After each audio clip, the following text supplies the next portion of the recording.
Khadi est malheureusement de retour chez elle. Lala a reçu un coup de fil du docteur et elle est sur le point d'apprendre cette fameuse nouvelle qui va changer sa vie. Rose a fait son entrée dans la vie de Linda. Donc qu'est-ce que tout ça implique pour la suite de l'intrigue? On va en parler dans cette vidéo.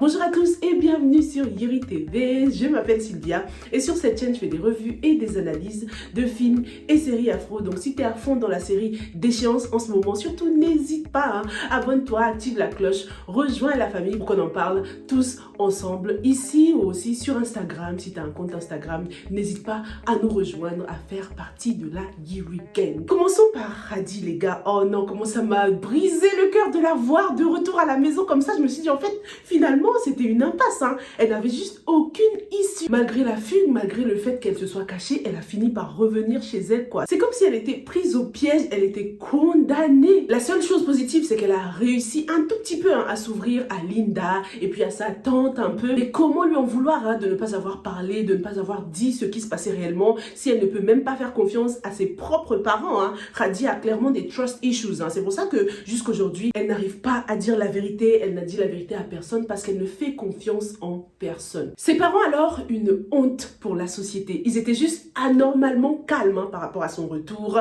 Ils faisaient semblant de s'occuper d'elle avec le papa qui vient. Ouais, Khadi, elle est... Comment il me saoule déjà lui. Et la mère qui fait sa vieille bouillie là. Toute maman qui s'inquiète l'aurait grondé. Tu vois, on aime nos enfants mais on les gronde genre, plus jamais tu refais ça. Mais non, on nous la montre en train de faire sa vieille bouillie là, malgré tous les red flags qu'elle a entendus de part et d'autre, malgré ce que Linda lui a dit. Cette mère continue à jouer à l'aveugle. Les besoins de Khadi ne sont pas du tout physiques. Elle n'a pas besoin d'une bouillie là, Khadi, elle a besoin d'une oreille, d'une personne de confiance, parce qu'elle aurait pu le dire à sa mère si elle lui faisait confiance. Donc le fait qu'elle ne le dise à aucun des parents, ça voulait tout dire. Elle sait très bien que sa mère ne la croira jamais, ou bien elle fera l'aveugle, parce que j'ai réellement du mal à croire que cette femme ne sait pas ce qui se passe dans son foyer. On apprend que Khadi a avorté à plusieurs reprises, donc ça fait des années que ça dure. Et malheureusement, la maman a décidé de faire l'aveugle. Elle a fait le choix de faire l'aveugle. J'ai trouvé ça drôle, ironique, qu'on nous représente Lamine habillée en blanc. C'est vraiment le point de vue de la mère. C'est comme ça qu'elle voit son mari, comme un homme pieux, religieux, un bon chef de famille, alors que c'est un monstre. L'excès de confiance, c'est vraiment un gros danger.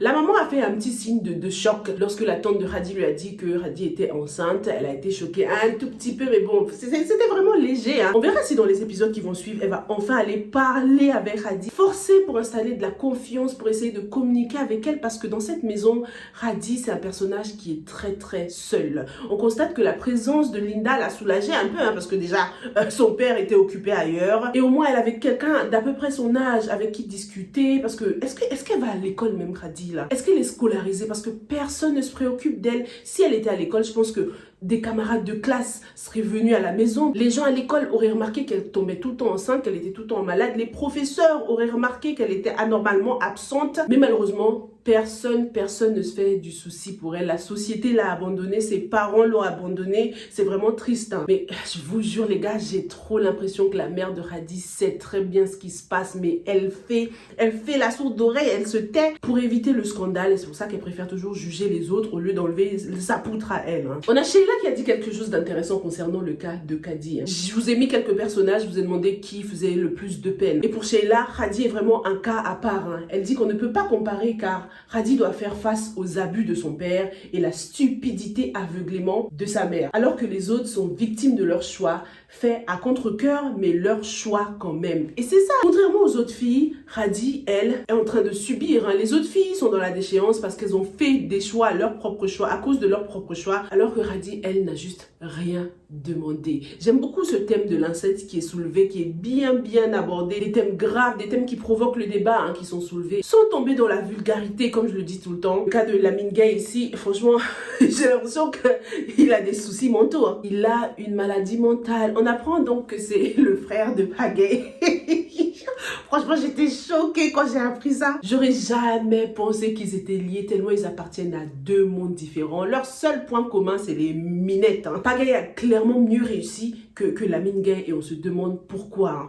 Est-ce que c'est parce qu'il a eu la chance d'être éduqué, d'aller à la fac, de faire des études par rapport à Lamine Gueye qui n'a pas eu cette chance-là? L'un des points communs entre Dalanda et ces hommes d'affaires là, c'est qu'ils se sont presque tous rencontrés à la fac. Donc est-ce que Pagaille était à la même fac que Dalanda? Même si bon, il est quand même plus vieux qu'elle, donc qu'est-ce que vous en pensez? Dites-moi dans les commentaires. Est-ce que cette différence de classe sociale entre Lamine Gueye et Pagaille a un rapport avec l'héritage aussi? Ils ont parlé de leur mère, mais ils n'ont pas parlé de leur père. Pagaille me paraît être un peu plus âgé que Lamine Gueye, donc peut-être qu'il a hérité des choses que Lamine n'a pas hérité. Qu'est-ce que vous en pensez? Ça se peut qu'ils aient eu le même père, pas la même mère, ou bien la même mère et pas le même père aussi. En tout cas, les voir ensemble nous rappelle encore une fois le côté égoïste et avare de Pagaille. Lorsque son frère lui demande de l'argent, il lui donne juste des miettes comme ça. Bon, c'est mieux que rien, tu me diras. Et ça se voit que Lamine Gueye gère très très mal l'argent. De toute façon, il regardait l'argent là alors que sa fille avait disparu. C'était très inquiétant. Ces deux-là, malgré leurs différences sociales, il y a une chose qu'ils ont en commun, qu'ils auront en commun, on l'espère, ce sera la prison. Parce qu'ils méritent tous les deux la prison. Le coup de fil du docteur ne présage absolument rien de bon. On peut déjà le deviner, Lala est malade, elle a attrapé une MST, une maladie sexuellement transmissible, c'est sûr. Ça ne peut qu'être ça, surtout que son personnage pour l'instant tourne beaucoup autour de Pagaille. Donc malheureusement ou heureusement, on va découvrir que Lala est malade. Je dis heureusement parce que je suis quand même soulagée de savoir que ce mariage avec Pagaille n'aura sûrement pas lieu. Lorsqu'elle va apprendre qu'elle est malade, elle aura juste envie d'annuler le mariage, c'est sûr. Donc je me dis, tant mieux parce que de toute façon les choses avançaient là, on était déjà le jour du mariage, tout ça, je me disais, Lala va vraiment se sacrifier, se marier à ce vieux vautour là. Déjà que sa famille à lui ne veut même pas d'elle, déjà que Lala se marie par intérêt, déjà qu'il était sa maîtresse avant, enfin, trop de red flags. Ce mariage n'allait faire plaisir qu'à une personne, je parle déjà dans le passé parce que je sais qu'il n'aura pas lieu le mariage. Ça n'allait faire plaisir qu'à la famille de Lala, c'est tout. Pagaille allait l'épouser, la garer chez elle et aller trouver une autre maîtresse, and that's it. Donc tant mieux, on peut dire que cette maladie sera a blessing in disguise, ce sera une bénédiction déguisée. Les larmes de Lala et de Hadi sur le lit, comme ça, c'était vraiment très très touchant, c'était déchirant. Les deux sont en train de souffrir en silence dans un lieu où elles sont censées être protégées, se sentir en sécurité. Mais personne ne voit leur souffrance ou en tout cas l'interprète de la mauvaise façon, surtout avec le cas de Lala. Tout le monde croit qu'elle pleure de joie parce qu'elle est contente alors que pas du tout. Figure-toi ma belle que je te paye assez pour faire de toi ce que je veux quand je le veux. Alors si je dis qu'on va à l'hôtel, on y va. Parlons maintenant de Linda. Ce personnage, des fois je me dis heureusement qu'il y a les personnages secondaires parce que Linda m'énerve. Linda, je ne la supporte pas. Limite, je la trouve moins intéressante que les autres, les gars. Je vous jure, dites-moi si c'est la même chose pour vous. Mais je ne supporte pas ce personnage. Depuis son retour du village, Linda n'a qu'un seul objectif. Amasser de l'argent pour pouvoir soigner sa mère. Donc déjà, le maraboutage de Bana, là, ça n'a servi à rien. Linda ne se soucie de personne d'autre. Elle commence à mal parler à Fatoumata qui l'a recueillie chez elle lorsqu'elle était dans la rue. Tout ça, elle commence à oublier petit à petit. Linda, elle prend trop la confiance. Linda est devenue très colérique et beaucoup plus impatiente. Elle veut tout de suite, on a l'impression. On découvre un autre aspect de sa personnalité. Depuis son retour du village aussi, on voit que elle s'est même pas intéressée à la vie de Fatoumata. Elle lui a même pas demandé, ouais alors, qu'est-ce que t'as fait pendant mon absence? Enfin, fais au moins semblant. Fais au moins semblant. C'est sûr que Fatoumata n'a dit à personne qu'elle est allée au village, à part à Dalanda. Et même Dalanda ne lui a même pas demandé comment ça s'est passé. Bref, malgré tous ces problèmes, Fatoumata, en bonne grande sœur, en bonne maman, fait de Linda sa priorité. Elle se soucie d'elle, ça se voit qu'elle a peur pour son avenir. Mais malheureusement, c'est presque trop tard. Comme on dit, don't save her, she don't wanna be saved. Linda ne veut pas être sauvée, donc arrête d'essayer de la sauver. Ça y est, elle est officiellement dans le réseau de Dalanda. Elle a mis ses principes de côté sans hésiter pour sauver sa mère. Et vous m'avez dit, ouais Sylvia, imagine, après tout ce qu'elle a fait, elle a mettre ses principes de côté, mettre ses valeurs de côté, et ben sa mère finit par mourir. Mais c'est ce qui va arriver, les gars.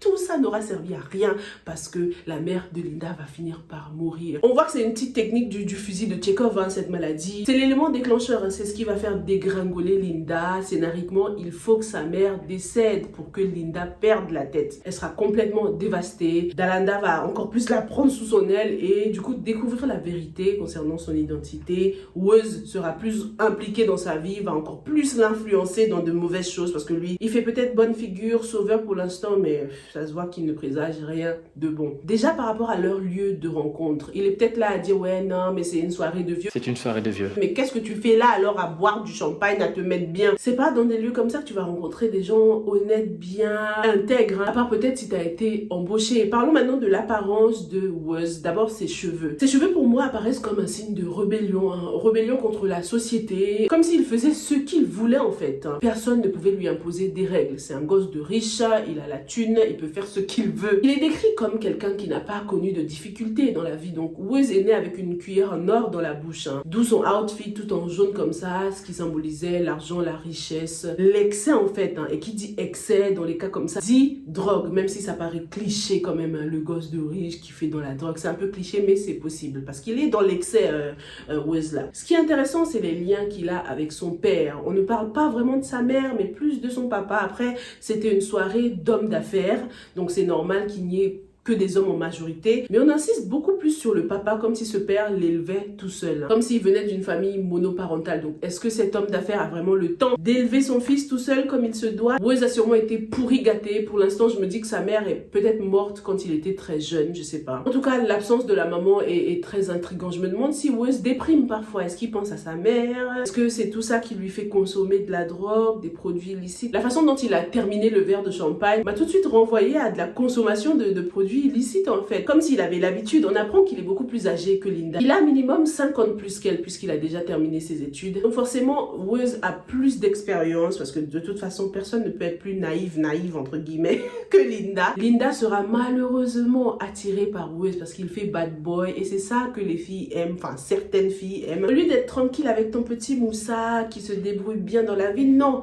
tu vas vers le bad boy qui a l'argent, qui aime le goût du risque, hein Linda. En plus, qui dit gosse de riche, dit qu'il y a forcément d'autres meufs qui lui tournent autour. Donc Linda ne sera pas la seule dans la vie de Wuz, elle ne sera pas du tout la seule fille dans sa vie, ça c'est clair et net. Mapenda a voulu expulser sa famille de sa maison. Ce scénario, je l'ai trouvé un peu incohérent parce que jusqu'ici, il ne l'a pas fait. Jusqu'ici, son but, malgré qu'il soit un mauvais père, ça a toujours été un peu de protéger les enfants. Enfin, j'ai trouvé que ça sortait de nulle part le fait de vouloir les expulser de là, mais en fait, c'était une façon d'introduire le chantage en fait que Mati allait faire à Ali. Mati sait tout et elle a bien l'intention de se venger, mais moi j'ai juste envie que tout le monde lâche Ali. Ça y est, maintenant je l'aime bien. Au début, je la supportais pas, je la trouvais fausse, mais je me rends compte qu'elle essaye vraiment d'améliorer sa vie en fait. Elle regrette vraiment ses erreurs du passé, elle a envie d'être quelqu'un de meilleur, une meilleure épouse pour son mari, mais son passé ne cesse de la rattraper et son entourage ne l'aide pas du tout. Son secret pour l'instant sur Instagram, je vous ai dit que j'ai l'impression qu'il tourne autour de l'excision parce que c'est un thème qui est revenu à plusieurs reprises. Mais vous pensez que Ali pourrait même être la mère de Bana, la véritable mère de Bana? Sur Instagram, l'une d'entre vous m'a dit qu'elle pense que ni Bana ni Linda ne sont les enfants de Husseinatou. C'est une femme qui s'est sacrifiée pour s'occuper des enfants des autres. Qu'est-ce que vous en pensez? Mapenda, en tout cas, ça n'a pas l'air d'être sa priorité, hein, de fonder une famille avec cette deuxième femme. Puisqu'il voyage, il est jamais là. Je me demande s'il parle souvent de tout ça, hein, de vouloir faire un enfant ensemble, etc. On dirait que toute leur vie tourne autour des enfants de la première femme. Alors que Ali a clairement envie d'avoir son petit foyer à elle aussi. Mais bon, comme on fait son lit, on se couche. Le professeur So, ah là là là là. On a découvert qu'il a une femme enceinte. Et dans lui, il abuse. Non. Ce genre de personnes qui se font passer pour des exemples aux yeux de la société alors que c'est des monstres comme ça. Oh my god. Ce que j'ai kiffé pendant cette scène, c'est la dynamique de pouvoir qui était renversée, hein. D'habitude, les professeurs profitent de la vulnérabilité, de la confiance des élèves pour avoir des rapports avec eux, mais là, c'est totalement le contraire, hein. C'est l'élève qui domine. C'est elle qui vient lui faire du chantage. Elle qu'elle n'a pas froid aux yeux. La prochaine fois, elle se pointera chez lui. Si elle peut se pointer comme ça devant sa femme normale, c'est qu'elle n'a peur de rien. Et on n'a pas l'habitude de voir ça. En général, les élèves préfèrent être discrètes. Elles ont honte, mais pas celle-là. On en parle aussi de comment sa femme a relooké la fille, comme si elle la considérait déjà comme une menace, comme si elle savait très bien que son mari n'était pas clean, quoi. Dites-moi ce que vous avez pensé de ces 3 épisodes de la semaine. Est-ce que vous pensez qu'au final, Linda va finir par éloigner Moussa d'elle? De toute façon, moi, je suis pour la team Fatoumata Moussa parce que Linda n'apprécie clairement pas la valeur de ceux qui l'entourent. Moussa était quand même prêt à lui donner toutes ses économies pour soigner sa mère et ça avait l'air tout à fait normal pour elle. Vous m'avez dit, mais c'est ça le comportement des enfants gâtés, des enfants qui ont l'habitude qu'on leur donne tout. Ils n'apprécient même plus la valeur des choses et c'est tellement vrai. C'est quoi 300 000 francs alors qu'elle a reçu 3 millions ou 30 milliards de Madame Taylor? Pour elle, c'était des miettes. Depuis que Linda fréquente certains milieux, elle est complètement déconnectée de la réalité et c'est bien triste. On constate que le professeur Job ne lâche rien non plus. Ma patience a quand même des limites. Il a un ego tellement surdimensionné. Il vient de donner 150 millions donc pour la fondation d'Alanda. Mais wesh, c'était quel genre de professeur toi? Je savais pas que les professeurs gagnaient autant. Ça se voit que c'est de l'argent sale que... L'aspirateur.